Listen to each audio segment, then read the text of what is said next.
Season 2, 10. 13 tahun adalah waktu yang cukup lama, namun rupanya waktu tak dapat menggerus ingatan Alfian tentang gelang mungil di tangannya. Gelang itu ia pesan secara khusus dari sebuah perusahaan pembuat perhiasan ternama saat sedang dalam perjalanan bisnis ke Eropa. Satu untuk Aileen, dan satu untuk putri mereka. Terbuat dari emas putih berbentuk kupu-kupu dengan hiasan permata rubi merah yang cantik. Pada salah satu bagian terdapat ukiran huruf B, yang menjadi inisal dari nama Bianca. Alfian merasakan sesak sekaligus bahagia dalam waktu bersamaan. Penemuan gelang milik Bian itu menjadi bukti paling nyata sekaligus menegaskan bahwa Amira adalah Bian. Anak yang begitu ia rindui, anak yang belasan tahun ia tangisi dalam diam, anak yang namanya selalu ia sematkan dalam setiap doa. Alfian tak sanggup lagi membendung luapan air mata. Dia benar-benar Bianku, anakku yang hilang. Baik Boy maupun Bray membeku. Keduanya saling melirik satu sama lain, kemudian mendekat dan menatap gelang di tangan sang papa. Aku sudah bilang kan, Pak, dia adik. Aku yakin sejak pertama kali melihatnya. Ucap Bray lirih. Alfian mengusap punggung anak lelakinya itu. Ketiganya pun saling memeluk dalam tangis. Semua orang yang berada di sana larut dalam kebisuan, antara takjub dan haru. Galih, Joe dan Bara mendekat dan berdiri di sisi Alfian, memindai gelang di tangan sang bos dengan saksama. Masya Allah, ini memang gelangnya Bian, kata Galih dengan mata berkaca-kaca. Ia pun masih ingat sejarah gelang itu. Anakku masih hidup. Dia tidak pergi meninggalkan kita. Alhamdulillah, hari ini aku benar-benar melihat kebesaran Allah. Bian, dia selamat dalam musibah itu. Imbuh Galih. Mendengar itu, Melati tak dapat menahan air mata. Ia memandang Wulan, sebuah tatapan yang mengalirkan ribuan tanda tanya. Bagaimana bisa Bian ada bersama kamu? Apa yang terjadi? Ia menyeka air mata. Wulan yang masih terkejut itu kehilangan kata. Kenangan tentang pertemuannya dengan seorang anak perempuan masih terekam dalam ingatan. Ia sama sekali tak mengetahui identitas anak perempuan yang ia temukan belasan tahun lalu itu. Beliau adalah Pak Alfian. Darren menunjuk Alfian. 13 tahun lalu saat sedang berlibur, anak perempuannya yang berusia 6 tahun hanyut terbawa arus sungai dan sampai sekarang jasadnya tidak ditemukan. Kalau Amira memang anak itu, jangan takut, ceritakan saja semuanya. Insya Allah, kami tidak akan menuntut apapun. Justru kami akan membantu sebisa mungkin. Ucap Darren. Wulan memberanikan diri menatap seorang pria yang berdiri tak jauh dari mereka, kemudian memandang beberapa orang yang ada di sana secara bergantian. Katakan saja yang sejujurnya, apa gelang itu memang milik Amira? Dalam diam, Wulan mengangguk pelan.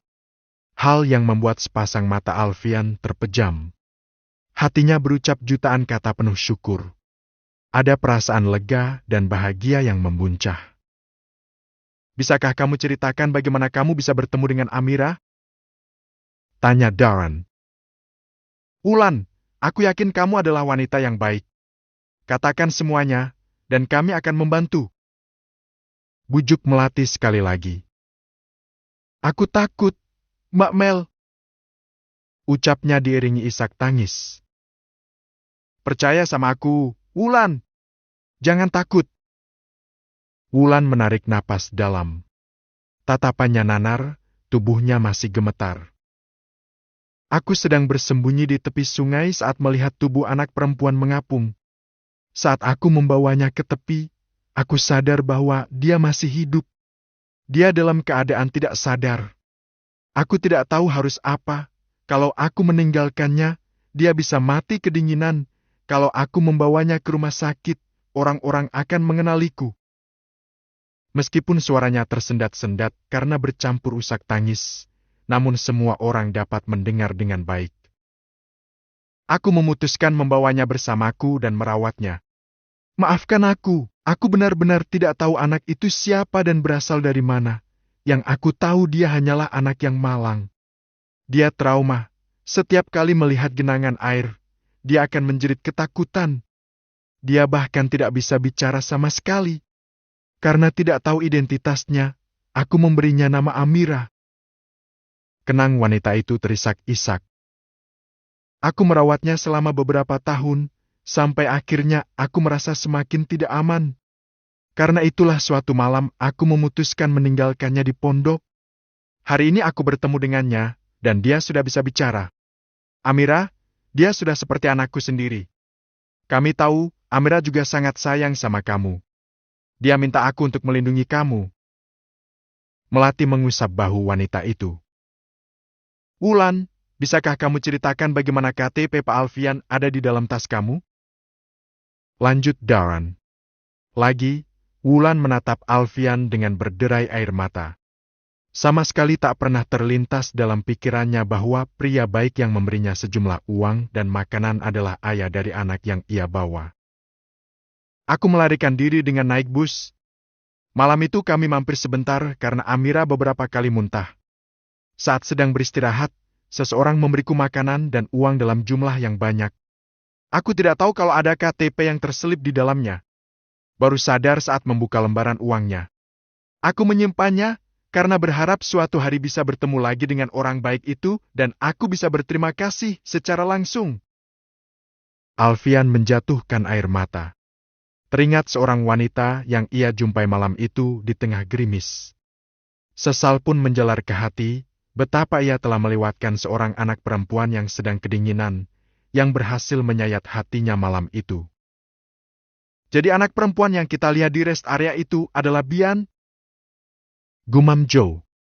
Ia ingat malam itu Alfian sempat memintanya menghentikan mobil, kemudian melirik seorang anak perempuan yang duduk di pangkuan ibunya. Sayangnya mereka tidak melihat wajah, karena seluruh tubuh anak perempuan itu tertutup sweater.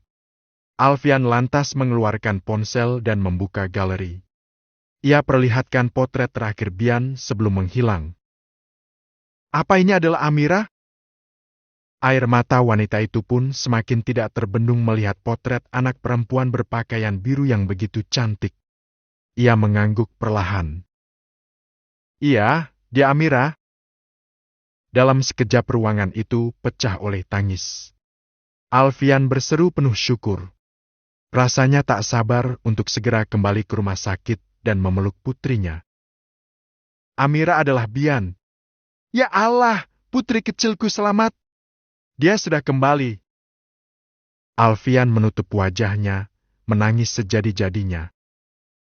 Ternyata perasaanku tidak salah, Mas. Pertama kali melihat Amira, aku merasa seperti melihat Bian. Aku sempat bicara dengan Mbak Aileen di telepon. Aku memberitahunya tentang Amira yang membuatku teringat akan Bian. Suara Melati bergetar saat mengucapkan kalimat itu. Membuat Dawan mencoba untuk menenangkan istrinya yang masih terisak-isak. Alhamdulillah, semuanya sudah terungkap, bahkan tanpa kita harus melakukan tes DNA. Dawan lantas menatap beberapa anggota kepolisian yang duduk di hadapan mereka. Pak, apa boleh saya menanyakan beberapa hal penting lagi? Silakan. Jawab sang petugas kepolisian. Terima kasih. Dawan mengulas senyum tipis, meskipun matanya masih dihiasi cairan bening. Kali ini ia menatap Wulan lebih serius. Wulan, aku tidak tahu bagaimana harus berterima kasih atas kebaikan kamu terhadap Bian. Entah apa yang akan terjadi andai kamu tidak menyelamatkan Bian saat itu. Tiada sautan dari Wulan. Ia larut dalam tangis. Kalau kamu memang tidak membunuh Mas Salman, kenapa kamu harus melarikan diri? Apa kamu punya alasan khusus? Bukannya memberi jawaban, wanita itu malah kembali menangis. Tolong jangan memintaku menjawabnya. Kalian boleh menghukumku, aku akan menerima apapun itu. Bagaimana kami bisa membantu kamu kalau kamu tidak ceritakan? Bujuk Melati. Ia masih yakin wanita sebaik Wulan tidak akan sanggup membunuh seseorang. Kami tidak akan membiarkan kamu dihukum kalau memang kamu tidak bersalah. Wulan, kami berjanji akan membantu. Sejenak Wulan terdiam. Butuh beberapa menit baginya untuk mengumpulkan keberanian.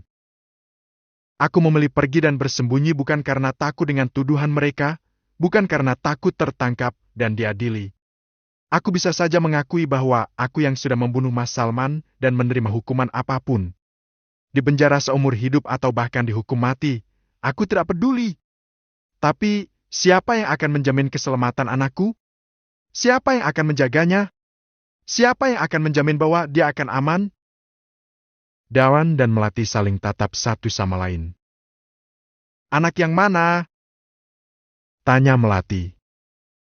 Ceritakan saja, jangan takut. Kamu aman di sini. Kami akan melindungi kamu. Aku tidak peduli dengan keselamatanku. Aku hanyalah seorang ibu yang tidak ingin anaknya terluka. Apa ada yang bisa menjamin kalau anakku akan baik-baik saja? Apa ada yang bisa menjamin akan melindunginya dari ancaman? Erlanku, dia hanyalah seorang anak kecil saat aku meninggalkannya. Ucapan Wulan membuat Dawan dan Melati terdiam. Terkejut membuat keduanya kehilangan kata, hanya tatapan penuh tanya yang mereka arahkan kepada wanita itu. Tunggu, apa Erlan adalah? Wulan mengangguk pelan. Ia menatap Dawan dengan mengatupkan kedua tangan di depan dada. Tolong lindungi Erlan. Waktu itu Erlan masih begitu kecil dan belum bisa melindungi dirinya sendiri. Karena itulah sebelum aku pergi, aku memalsukan tulisan tangan Mas Salman dan membuat wasiat palsu bahwa Erlan harus dirawat Mbak Melati dan Pak Dawan. Jadi surat wasiat itu kamu yang menulisnya? Tanya Dawan hampir tak percaya. Wulan mengangguk. Aku melihat sendiri orang jahat itu memasukkan racun ke dalam minuman Mas Salman dan membuat seolah-olah dia tewas dalam kecelakaan. Dia memberiku ancaman, kalau kematian Mas Salman terbongkar, mereka akan membunuh Erlan. Aku tidak berdaya. Siapa yang kamu maksud orang jahat itu? Wulan memilih diam. Ia menggeleng. Apa orang itu adalah Marwan? Tebak Dawan. Dalam tangis Wulan mengangguk. Aku benar-benar takut mereka memanfaatkan Erlan. Tidak apa-apa kalau Erlan membenciku. Tidak apa-apa kalau dia menganggapku sebagai seorang pembunuh. Aku hanya ingin dia hidup dan aman. Itu saja. Ia perisak. Aku hanyalah seorang ibu yang dirampas haknya.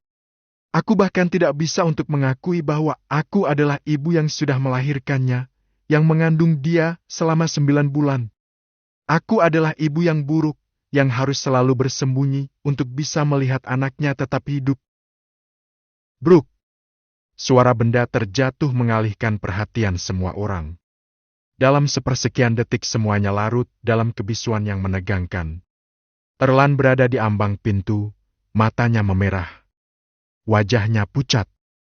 Ia baru saja menjatuhkan senjata api yang digenggamnya, yang kemudian segera diamankan seorang anggota kepolisian.